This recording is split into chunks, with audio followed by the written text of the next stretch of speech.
Well, good morning. It's Thursday, and the devotion this morning is the revenues of the wicked. And Proverbs 15:6 says, "In the house of the righteous is much treasure, but in the revenues of the wicked is trouble." People often think. You ever heard anybody say, "Boy, if I just had more money, everything would be different. If I just had more money, everything would be good." People who acquire sudden wealth often find a lot of problems with it. Jack Whittaker won the Powerball. He won a jackpot of over 314 million on Christmas Day in 2002. At the time, that was the largest anyone had ever won in United States history. It's different since then, but and Jack Whittaker was already a successful businessman, owned a construction company, was very well off.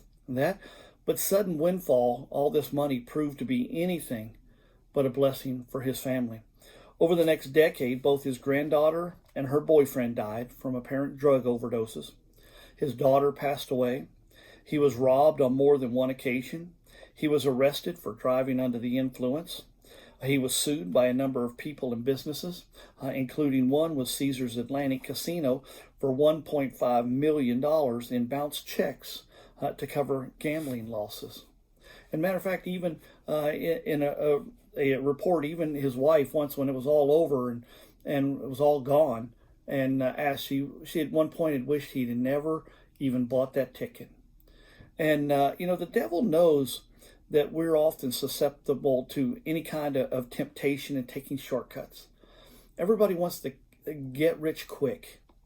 And life, it doesn't happen that way, because many times it just leads to ruin here. The more successful a person is, through illegitimate means, the worse they are. They're always constantly having to worry about this and that. So, the great temptations, they lie in the path of those who desire those riches. Here's what Paul reminded Timothy. In 1 Timothy 6:9, he says, "But they that will be rich fall into temptation and a snare, and into many foolish and hurtful lusts, which drown men in destruction and perdition." And he's trying to tell him that people want to think, oh, well, it's just the get rich. You see them every day. I mean, you go to a gas station and they want to get the lottery tickets, want to get this, want to get rich quick, want to get these things. And so many of them have just ended in just disaster. God doesn't promise all of his Christians that we're just going to be wealthy. God didn't make that promise. He didn't promise that you wouldn't have any problems. Matter of fact, Jesus said, he said, "They hated me, they'll hate you."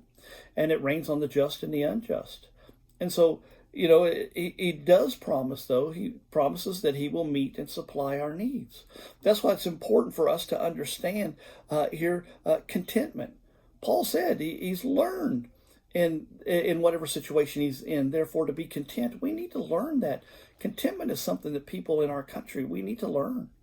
Be content with what we have. Debbie and I have lived in this house for over 20 some years, and the kids are grown up. They've moved out. People have suggested, maybe you ought to look for another house. Why?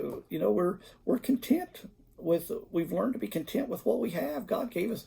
We moved into this house when it was brand new, and God helped provide this house for us. And so, you learn just to be content in what you have, and so we don't have to look for ways to try to accumulate wealth. We just have to trust God's provision.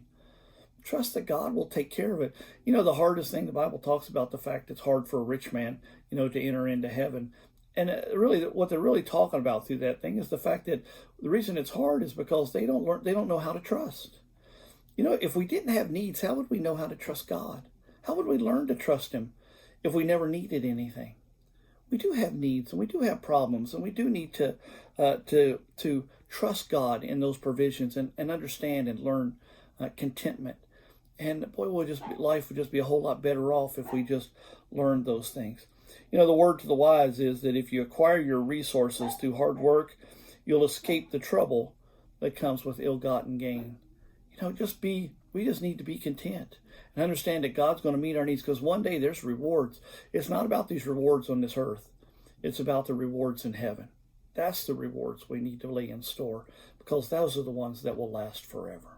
So just think about that today as you go through today, and I hope it's just an encouragement to you.